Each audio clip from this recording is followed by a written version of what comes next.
আসসালামু আলাইকুম প্রিয় দর্শক। একদিন এই দুনিয়ার জীবন শেষ হয়ে যাবে।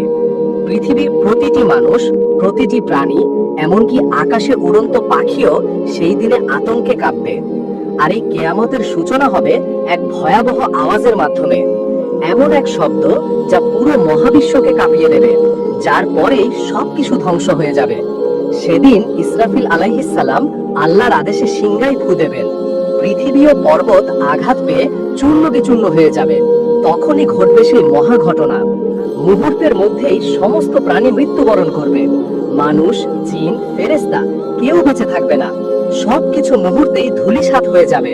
সিংহার শব্দের সাথে সাথে শুধু মানুষ নয়, মহাবিশ্ব ভেঙে টুকরো টুকরো হয়ে যাবে।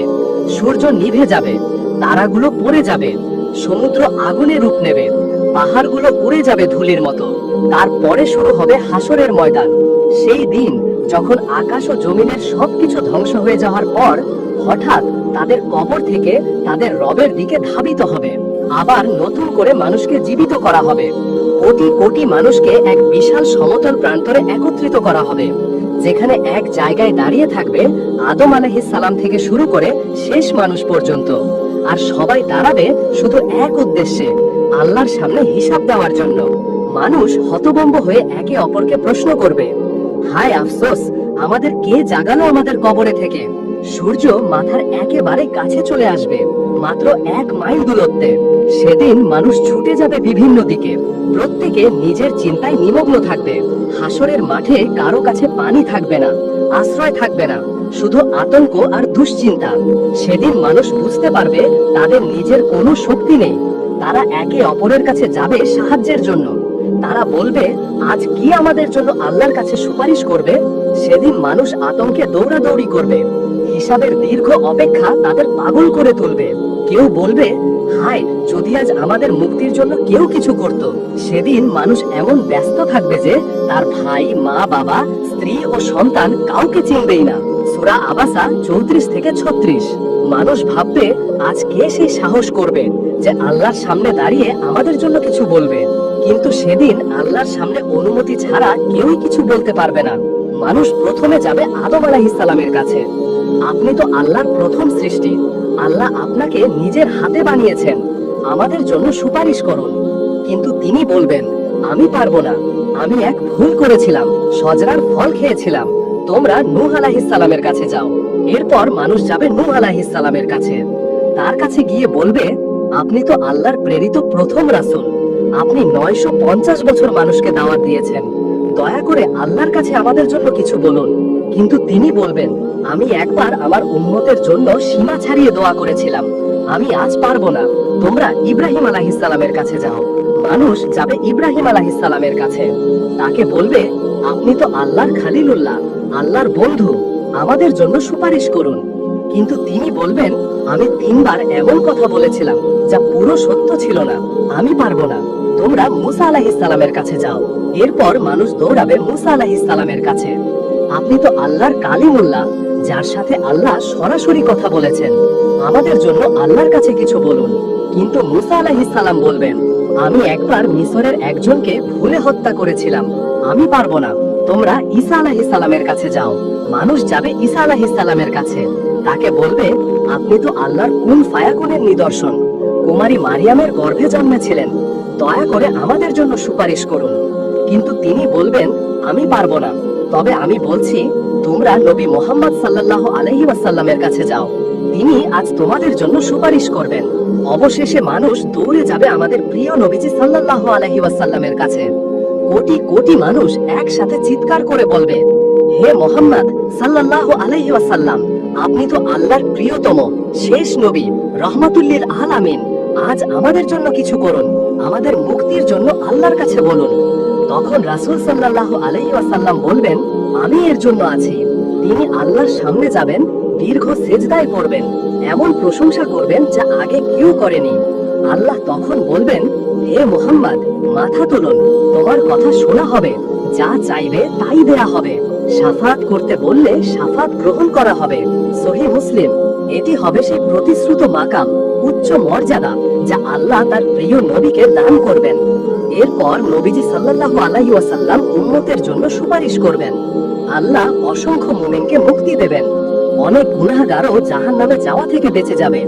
আবার অনেককে শাস্তি ভোগের পর মুক্তি দিয়ে জান্নাতে প্রবেশ করানো হবে। কিয়ামতের দিন শুধু মানুষই নয়, পুরো সৃষ্টিকুল হিসাবের মুখোমুখি হবে। সেখানে থাকবে প্রতিটি কাজ, ভালো মন্দ, প্রকাশ্য ও গোপন, একটিও বাদ যাবে না। সেই দিন কেউ তার কাছাকাছি অন্যায়ের কথা ভুলে যেতে পারবে না, সবই লেখা থাকবে। যখন আমলনামা প্রকাশ করা হবে, তখন তুমি দেখবে অপরাধীরা ভয় কাঁপছে। তারা বলবে, হায় আফসোস, এই কেমন বই, ছোট বড় কিছুই বাদ দেয়নি, সবই লিখে রেখেছে। আর তারা তাদের কাজকে উপস্থিত পাবে। তোমার রব কাউকেই জুলুম করেন না। সূরা কাহাফ 49। সেই দিন মানুষের আমলনামা তাদের হাতে তুলে দেওয়া হবে। কারো ডান হাতে দেওয়া আর কারো বাম হাতে বা পেছন থেকে দেওয়া হবে। যারা গুনাহের পথে চলেছে তারা ভয়ে কাঁপবে, হায় যদি আমাকে আমার আমলনামা না দেওয়া হতো, যদি আমি না জানতাম আমার হিসাব কি হবে। আমলনামা পড়ার পর আসবে মিজান বা পাল্লার বিচার। নবীজি সাল্লাল্লাহু আলাইহি ওয়াসাল্লাম বলেছেন, কিয়ামতের দিন মিজান স্থাপন করা হবে। যদি আসমান ও জমিনের সমান আমল আনা হয়, তাও মাপা হবে।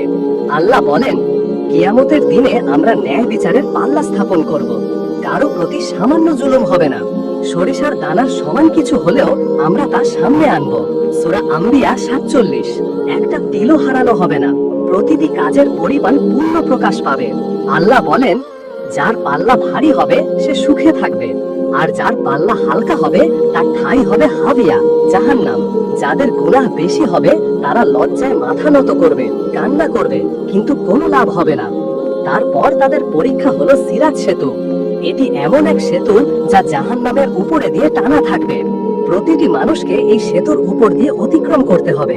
কেউ বিদ্যুতের মতো দ্রুত পার হবে, কেউ বাতাসের মতো দ্রুত, আবার কেউ ধীরে চলবে। নবীজি সাল্লাল্লাহু আলাইহি ওয়াসাল্লাম বলেন, মুমিনরা তাদের নূরের আলো অনুযায়ী সিরাত পার হবে।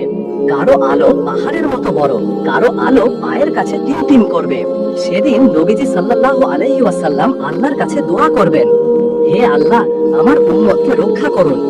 যাদের গুনাহ বেশি, জাহান্নামের আগুন তাদের টেনে নেবে। এই পরীক্ষা হবার পর আনা হবে কিয়ামতের ময়দানের সবচেয়ে ভয়াবহ অংশ, জাহান্নাম।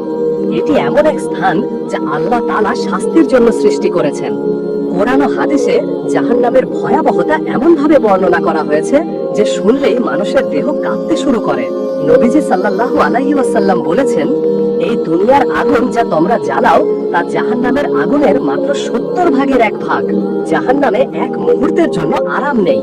ক্ষুধা মেটাতে থাকবে জাক্কুম গাছের ফল, যা গলিত তামার মতো। তৃষ্ণা মেটাতে দেওয়া হবে ফুটন্ত পানি। চামড়া পুড়ে গেলে নতুন চামড়া দিয়ে পুনরায় শাস্তি দেওয়া হবে। এই ফেরেশতারা আল্লাহর আদেশে শাস্তি কার্যকর করবে। তারা অত্যন্ত শক্তিশালী এবং জাহান্নামের পতিতের প্রতিটি ভুল কাজ ও শাস্তি নিরীক্ষণ করবে। আল্লাহ বলেন, যারা কাফের হয়েছে তাদের জন্য জাহান্নামের আগুন। তাদের মৃত্যু আসবে না যে তারা মরবে, আর তাদের শাস্তি হালকা করা হবে না। সূরা ফাতির 36। তারা চিরকাল আগুনে থাকবে। প্রতিটি শাস্তি নতুন ভাবে হবে, শিথিল হওয়ার কোনো সুযোগ নেই। প্রিয় ভাই ও বোনেরা, আমাদের নেকি, আল্লাহর ভয় ও শাফায়াতের জন্য প্রস্তুতি থাকা উচিত, যাতে সেই দিনের ভয়াবহতা থেকে মুক্তি পেতে পারি। চলুন আমরা সবাই আমাদের জীবনকে সঠিক পথে পরিচালিত করি, নেকি বাড়াই এবং গুনাহ থেকে দূরে থাকি। আল্লাহ আমাদের সকলকে জান্নাতের পথে পরিচালিত করুন, আমিন। ভিডিওটি ভালো লাগলে লাইক দিন এবং আমাদের চ্যানেলে নতুন হলে চ্যানেলটি সাবস্ক্রাইব করে পাশে থাকুন। খোদা হাফেজ।